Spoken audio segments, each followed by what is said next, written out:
This evening I hope to deal a little bit with question B. Now the question B part of your exam features on paper 1, and it is essentially the functional writing aspect of your paper. And the functional writing is writing for a purpose. So it's exacting a certain skill set in order to communicate with somebody for a particular reason. Now, some examples of that in your working life will be a CV application, a proposal, a formal letter, a formal or an informal talk. There are many, many opportunities where you will be able to use the skill set that you have acquired through your study of the question B. What I'd like to look at this evening is your interview skills. Now, an interview or a radio talk or something along those lines is quite a popular choice for the question Bs, certainly on the higher level paper.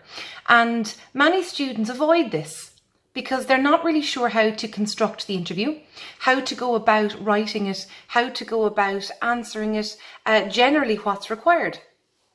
I can't say this enough. It is so achievable. Essentially, an interview is a series of questions and answers between one person, who is the interviewer, and a second person, who is the interviewee. The interviewer is seeking to gain some information or some background from the interviewee. Some examples include opening up with a very, very broad question. You would open with a broad question because if you open up with one that's liable to end in yes or no, then your interview is not going to develop enough to gain you the marks that you need for this purpose. I could ask you something like, Waterford is a progressive county, and we're certainly seeing evidence of that over the last year to 18 months. Are there any specific areas that you feel stand out in terms of this progression? I am very unlikely to turn around and say yes and leave it at that, or no and leave it at that. What I am going to say is, oh, I completely agree. Waterford is absolutely developing exponentially over the past 12 to 18 months, certainly in the areas of tourism. The cultural quarter is expanding, and there is a growing respect and embrace of the arts community. There's the end of the answer. I, as an interviewer, am going to listen to what you've said, and I'm going to take something from your answer, and I'm going to use that to build my second question. Because I've mentioned the cultural quarter, because I have mentioned the arts community in Waterford, my next leading question is going to be, you mentioned the arts community in Waterford. Do you believe that that is a strength that Waterford has to offer as opposed to other counties in Ireland? And there it is. It's opened up. So the goal for you as an interviewer is to listen carefully to every word that the person you are speaking to says. What you would like to do is, from the beginning to the end, you are progressing through a series of topics. You are extracting and developing this wonderful information that this interviewee is offering to you, and you are building a very, very interesting and engaging discussion. It's not always easy if the subject matter doesn't interest you very much. It's not always easy if you box yourself into a corner and you're not really sure where to go from here, but it is a very nice way to get your 2.5 pages written. 2.5 pages, you're going to be looking at something along the lines of 5 questions and 5 answers.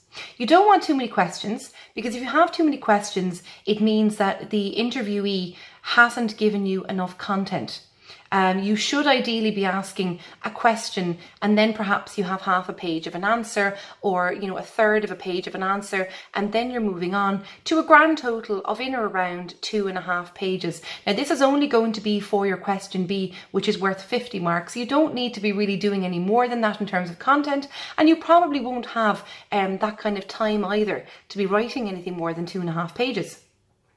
Interviews are exceptionally common where you are asking people things like, you're a great success in your chosen career today. Can you tell me what early influences inspired you on this chosen career path? Or can you take us on this journey? So that's a past question on the Leaving Certificate higher level paper. And it's something that you would really need to be sitting down now and getting a few of those done so that this idea of writing an interview isn't alien to you.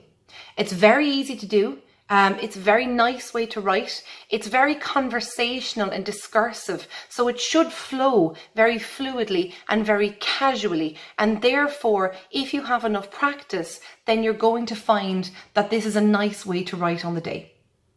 In or around 35 to 40 minutes is the appropriate time that's allocated for the question B, and that's any question B that you attempt, whether it is the interview, the speech, the talk, the formal letter, the diary entry, the review, any of those will all take in around the 35 to 40 minutes. But obviously all of those will be asking something different of you in terms of your skill set and your writing approach.